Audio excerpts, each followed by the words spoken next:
My day is going good, thank you. I'm glad to hear that, Ankita. Please introduce yourself. Hi, my name is Ankita and I live in Toronto, Canada, and I have 5 years of experience in supply chain industry with skills in logistics, cross-border documentation, ERP, CRM, managing documentation, inventory management, auditing, and business development as well.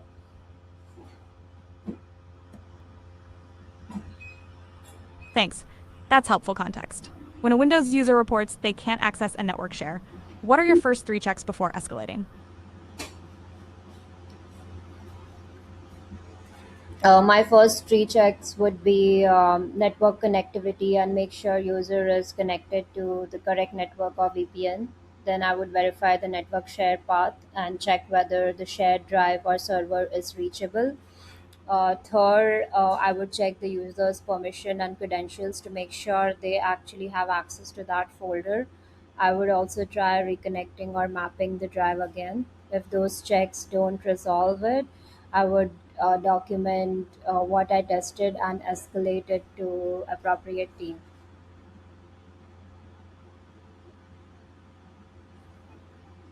Good approach. Starting with connectivity, reachability, and access control usually narrows it fast.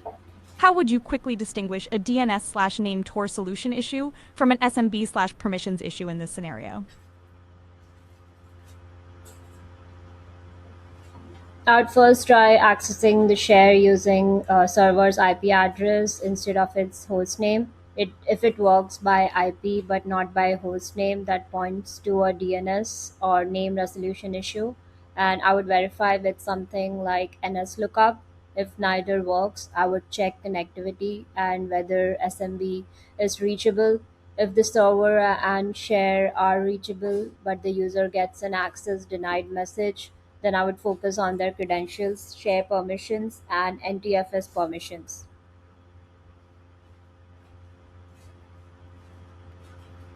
Exactly. IP versus hostname and the specific error message are strong signals, and pairing that with nslookup is practical. A user reports repeated BSODs only when connected to a specific docking station. What's your troubleshooting path to isolate hardware driver or power causes? I would start by confirming the BSOD only happens with that specific dock. I would start test the laptop without the dock, then with another known good dock or different cable if available. That helps isolate whether it's hardware related. Next, I would check Windows Event Viewer and BSOD error or stop code and verify the dock. USB, Thunderbolt, graphics, and chipset drivers are up to date. If the drivers look fine, I would check the dock's firmware and power supply because insufficient or unstable power can also cause crashes. I would also disconnect the peripherals from the dock and reconnect them one at a time. That way, I can determine whether the dock itself, a connected device, a driver, or the power adapter is actually causing the issue. Solid isolation plan. As Lishby testing docs, checking stop codes, then firmware slash drivers and power is the right progression. In Event Viewer or the dump analysis, what specific artifact do you look for to pinpoint the likely offending driver? I would look for bug check code and specific driver or module referenced around the time of the crash in a memory dump using WinDbug. I would run, analyze V and look at fields like module name, image name, and probably caused by. If the same .sys driver keeps appearing across multiple crashes, that gives me a strong lead on offending drive.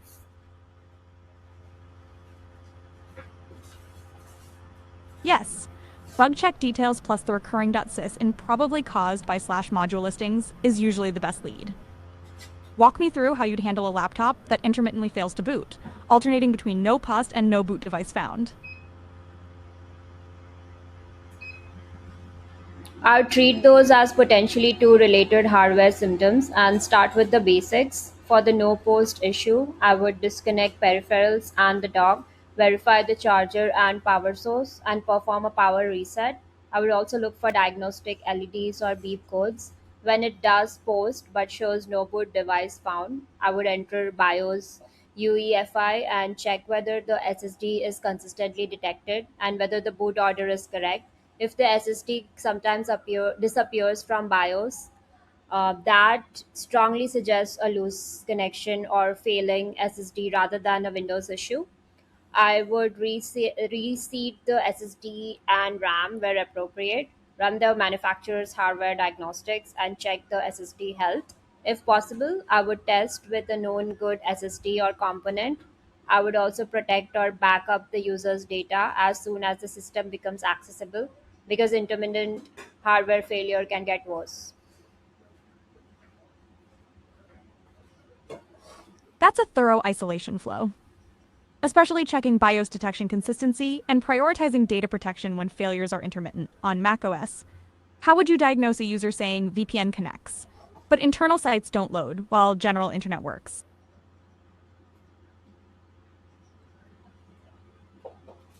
I would confirm the VPN actually has a valid connection and has received the expected internal IP, DNS servers, and routes. Since the general internet works, I would focus on DNS and routing rather than basic connectivity. I would test an internal resource by both hostname and IP. If the IP works but the hostname doesn't, I would check the VPN's DNS configuration and name resolution. If neither works, I would inspect the routing table to make sure traffic for the internal network is actually going through the VPN. I'd also check for split tunneling settings, proxy configuration, or firewall security software that could be interfering. If needed, I would reconnect the VPN, clear the DNS cache, and compare the configuration with known working user before escalating. Good. Testing hostname versus IP and validating DNS/root injection is exactly how I'd narrow it quickly on macOS. On Linux, a user says they can ping an internal server over VPN, but SSH times out. What checks would you do to isolate client firewall, routing, or server to site access controls?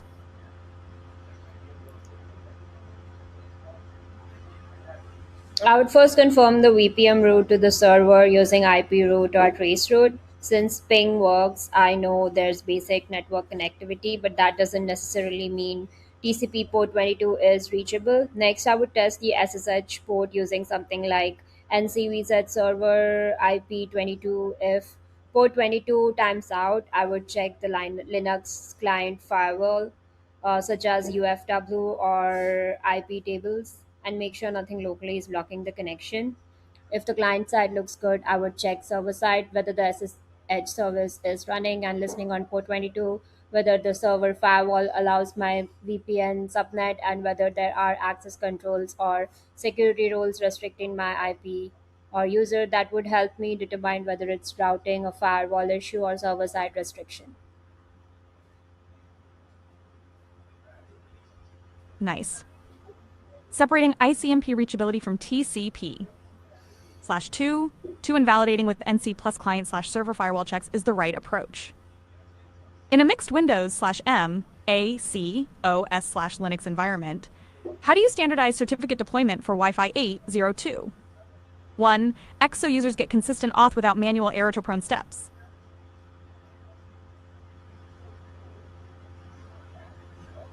I would avoid manual certificate installation and use centralized device management. For Windows, I would typically use group policy or Intune, and for Mac OS, I would use an MDM solution. Linux would use the organization's configuration management tooling. I would redeploy the trusted CA certificate, user or device certificate, and the 8021X Wi Fi profile together with the correct EAP and certificate validation settings. Where possible, I would integrate it with organizations' PKI so certificates can be automatically enrolled and renewed. Then I would test the configuration on each OS, monitor authentication failures, and document the standard profile.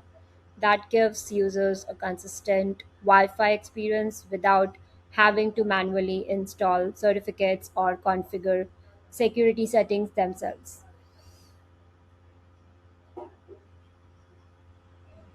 That's a solid approach. Pairing the cert chain with the 802. 1. X. Profile and automating enrollment slash renewal is what prevents most field failures. A Linux user reports no space left on device, but deft shows plenty of free disk. What would you check next and why?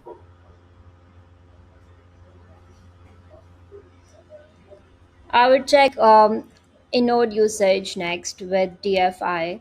A file system can have plenty of free storage space, but still return no space left on device if all available inodes have been consumed. Usually, because there are a very large number of small files. If inode usage looks normal, I would then check things like file system quotas, temporary file systems, and whether a specific mounted partition is full. I would also use DU to identify where the usage is actually occurring before deleting anything. That's a strong approach. Inode exhaustion and PERT amount fullness are common culprits, and pairing DevToy with quota and TMPFFs checks usually pinpoints it quickly. How would you confirm whether the failure is from an app hitting a different mount point like /var, /tmpef, or a container overlay than the one you checked with dfto?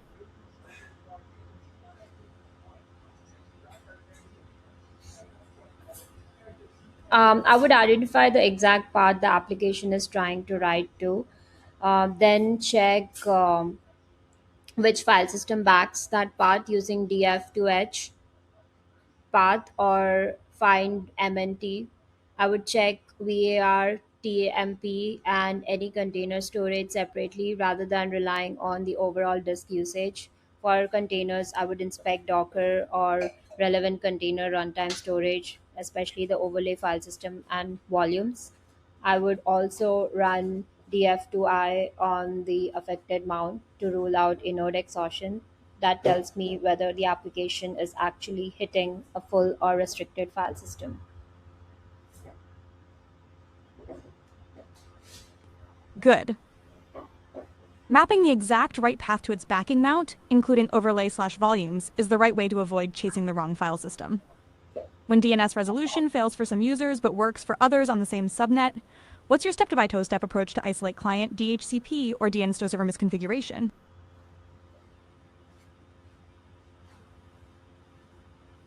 I would start by comparing a working user and an affected user on the same subnet. I would check their IP configuration, especially the DNS servers they receive from DHCP using ipconfig all on Windows or the equivalent on Mac OS or Linux. Then I would test the same hostname with NSLOOKUP or DIG and explicitly query the expected DNS server. If the affected client has the wrong DNS server, I would investigate the DHCP scope or options. If both clients are using the same DNS server but only one fails, I would check the client's DNS cache, host file, VPN, or security software and manually flush or renew the configuration. If multiple affected users are receiving the same correct settings, I would move to the DNS server side and check records, conditional forwarders, replication, and server logs. Comparing a known good client with a failing one usually tells me pretty quickly whether the problem is local to the device coming from DHCP or on DNS infrastructure. That's a clear isolation flow. Comparing DHCP to delivered DNS, validating with directn slookup/dig, then checking caches/hosts, and finally server logs narrows it fast. How would you troubleshoot an intermittent VPN issue where the tunnel stays up, but only some internal subnets become unreachable after 10, 15 minutes?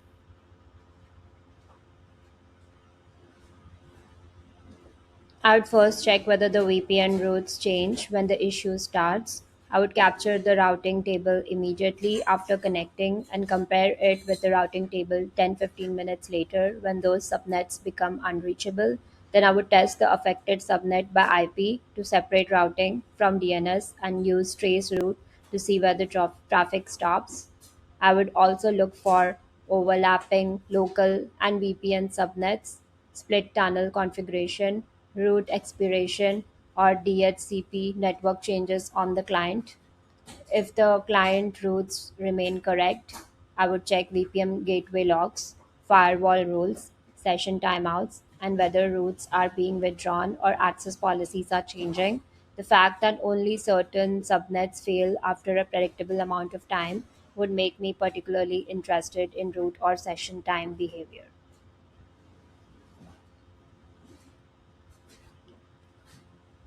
That's a solid isolation path. Capturing route diffs over time and separating DNS from routing is exactly how I'd narrow tunnel up some subnets dead issues. In the ticket, how would you document this so another engineer can reproduce it? What exact fields, timestamps, commands, and before slash after evidence would you include?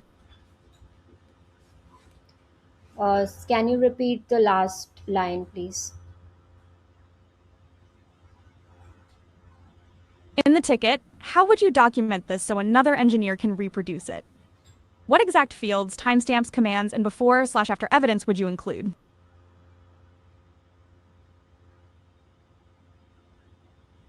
I would make the ticket very structured. I would include the user and device, OS version, VPN client and version, network connection, VPN gateway, and the exact affected subnet. I would record timestamps for when the VPN connected, when I confirmed the subnets were reachable, and the exact time the failure started. For before and after evidence, I would capture the routing table with IP root on Linux or root print on Windows plus ping, traceroute or tracer, and DNS test if relevant. I would run the some same commands before the failure and again after 10 to 15 minutes. I would attach the outputs and relevant VPN logs, clearly label them working versus failing, and document the exact reproduction steps and troubleshooting already performed. That gives the next engineer a timeline and objective evidence they can use to reproduce the problem without starting from scratch. Well structured. Capturing environment, a timeline, and working versus failing artifacts makes the right tube reproducible and speeds escalation. How do you decide what belongs in the public ticket narrative versus an internal note, for example, gateway IPs, usernames, logs with sensitive data while keeping it still actionable?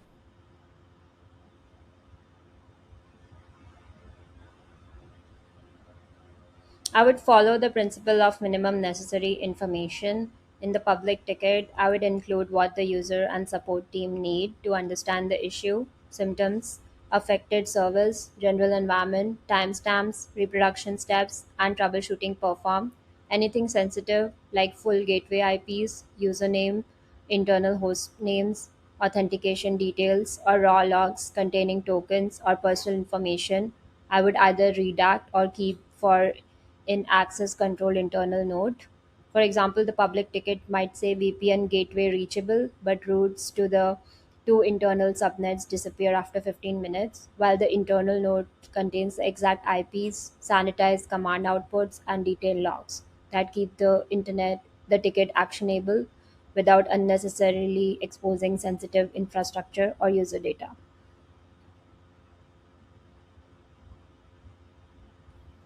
Good judgment.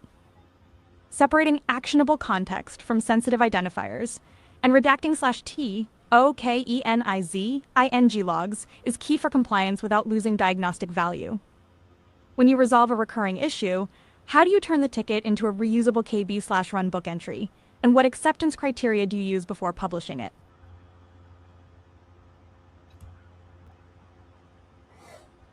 I would turn the ticket into a KB article once the root cause and fix have been confirmed and the issue is likely to happen again. I would remove any user specific or sensitive information, then document the system's symptoms, environment, prerequisites, diagnostic commands, expected outputs, resolution steps, and rollback or escalation path.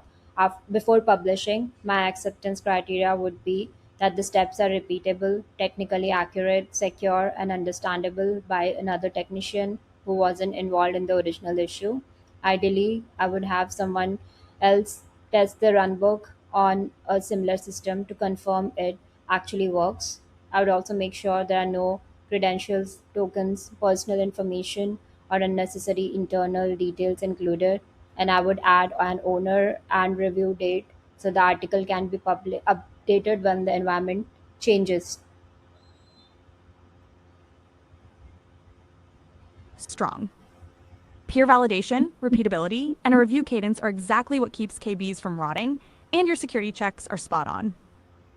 In a height of volume queue, what metadata taxonomy categories, subcategories, tags, custom fields do you enforce so reporting can reliably identify top drivers and automation candidates?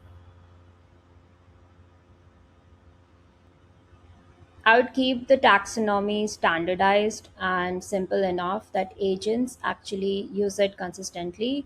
I would have a primary category and subcategory. For example, network will have VPN and access. It will go to permissions. Hardware will have docking station, or software will have application error. Then I would capture structured fields like device and OS, location, service, or application affected, impact, urgency, priority, assignment group, resolution code, cause category, and whether the issue is recurring. Tags can add useful context, but I wouldn't rely on free text tags for core reporting. For automation, I would also track things like first contact resolution, number of reassignments, escalation reason, and repeat incidents. With consistent metadata, I can report on ticket volume and resolution time by issue type and identify repetitive high volume problems that are good candidates for self-service scripting or automated remediation.